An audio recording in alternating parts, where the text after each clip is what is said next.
Huomenta. Mä ajattelin lausua runon, jonka mä kirjoitin mun syntymäpäivänä 24.4. Runon nimi on Illat on meidän ja se kertoo teen juomisesta.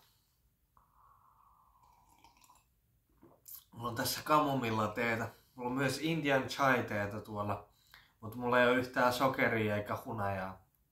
Mutta suolaa mulla on 2 pakettia.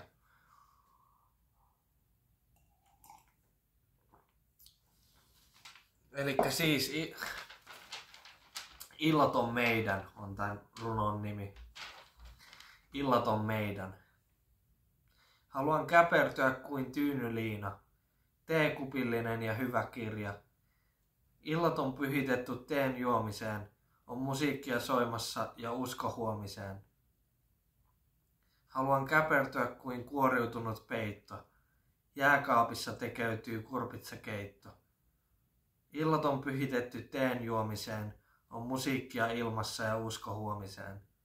Hurraa, on merkkipäivä, tekee kutaa, on juhlayö.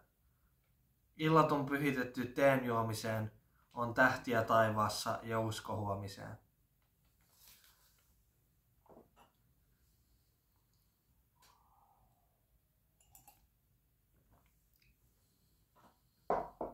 Kiitos.